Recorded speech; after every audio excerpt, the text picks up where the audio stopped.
All right, everyone, check it out. Just finished up on a brake upgrade on Ratfish here. When I first built it, I put drum brakes on it front and rear. And the reason for doing that was mainly at the time was easeability. It was already set up for drum brakes. I had so much going on and I was trying to do the build as fast as I could to get it done for midsummer. I was shooting to get it done in the spring, but things got delayed a little bit. But I mean, I basically built this car from start to finish in 9 months. So a couple things I had to do the simple way, knowing I was eventually going to go back and upgrade it. So I put all brand new drum brakes in the front when I built the car. Here's the parts I pulled off. Everything still looks pretty much new. It was like $100 to put the brakes on. So I did that knowing, I was going to end up upgrading them. So this is what I did. I got a hold of Speedway and they have a brake kit, a front disc brake kit for a 64 Ford truck. That's what this axle was out of. I came across this axle and it had the perfect drop. It was the same width as my rear 9-inch and stuff. So that's what I used for the axle, but it kind of comes with some problems as far as trying to do a disc brake setup on it.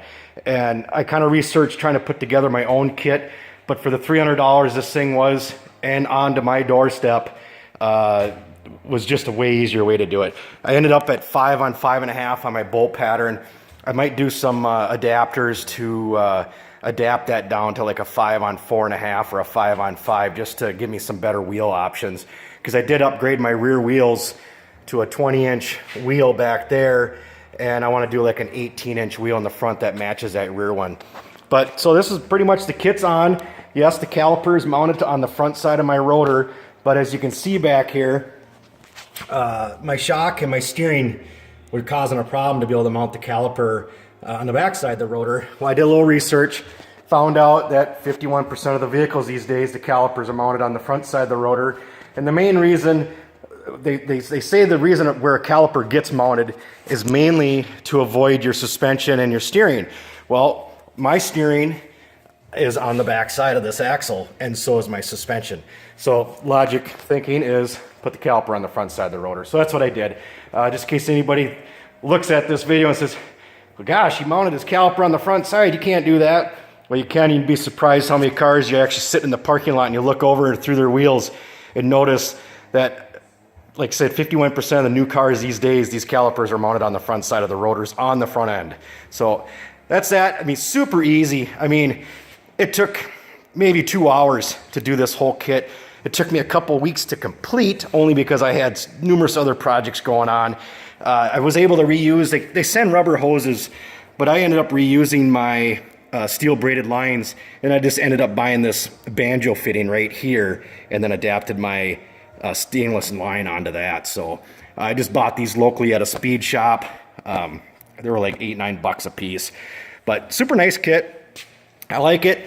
It's supposed to rain here about an hour. I'm hoping to get the wheels on here quick, get it out for a little test ride. I just got the brakes bled out, kind of cleaned up the floor and stuff here so I can take this thing out for a test ride. The one thing I really like about this kit from Speedway though, it does come with instructions and explains a couple things you might have to do, and one of them is grind some spots on the caliper off. It's just casting anyways, you just got to grind that off to make it fit in some spots. But this is the part I really like, is this breakdown of all the part numbers. So anytime you need something, you can just look right on here and the part numbers on there, and you can get whatever you need for this kit, a replacement rotor or pads, whatever. I always keep all my information on my builds in a folder, so if I ever need to look back and get parts for something, I keep all this stuff. I'm very vigilant about doing that. So, but the instructions were pretty simple. I mean, you're basic. Here's the kit. The only thing I really had to do on the rotor was pop the outer race out, pop a new race in to be able to run these front ends on a Ford, on the 64. It runs a 3/4 inch inside diameter bearing on the outside. It's a pretty small bearing, but the kit comes with all new bearings, new everything. Or maybe I got a bearing still sitting, right here behind. So here is the bearings. It's a really small outer bearing, and so I just had to change the race out, which it comes with the race and the bearings and everything basically shown in this picture. And as far as me putting them on either side of the axle or on the other side of the rotors, the brackets were able to, they were universal. I could flip them on either side. So it made me mounting them like this very easy. So yeah, so that's my Speedway disc brake upgrade on Ratfish. Got any questions or comments? Feel free. If you like the video, give me a thumbs up.